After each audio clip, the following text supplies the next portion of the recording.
Let's talk about function and what it's going to mean for you to be functional for the rest of your life.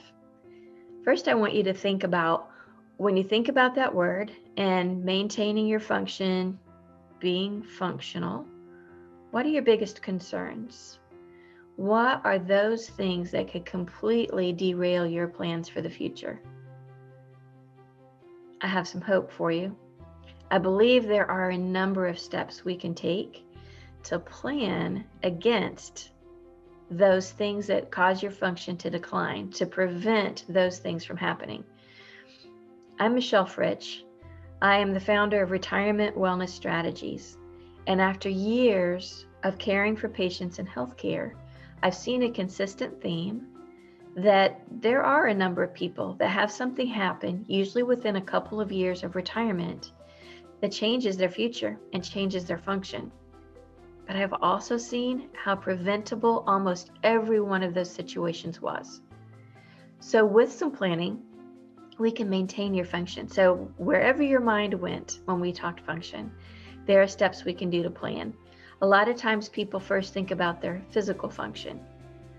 Well, we can definitely take steps to identify where are your risk factors and maintain your physical function. We want you to stay strong enough, flexible enough, keep your reflexes intact such that you're not at risk of a fall or other type of accident.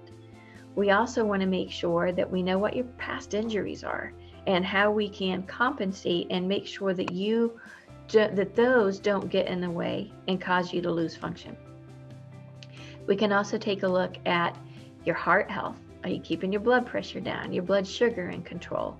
What are those things that could minimize your function or cause you to have an event like a heart attack that would certainly change your function moving forward? Let's find those things and address them long before the event happens. And then what about things like your social function? I find that people are amazed how different their relationships change when they retire.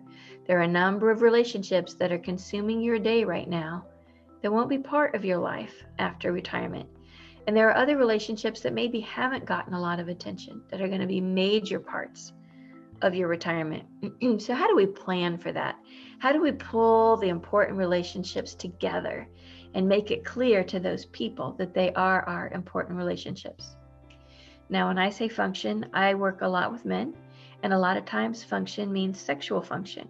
So that is something also we can look at. Part of that is your heart health and your circulatory health. And then part of that is your relationships and keeping those relationships strong. And part of that is making sure that you're not on medications that can hamper your ability. So we can address that as well. And then there's your purpose. And I always talk about this, but who are you going to be in that next phase of life? I find that when people find that and live that, their physical health improves.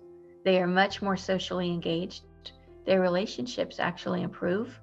And overall, they take better care of themselves. They tend to be on the go a little bit more, excited about what they're doing, eating better, kind of having that purpose, that reason to really take care of themselves.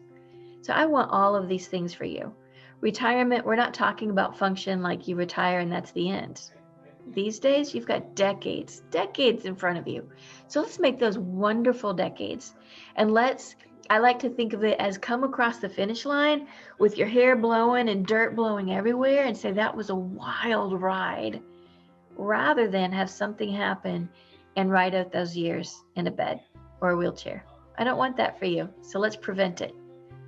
I look forward to talking to you.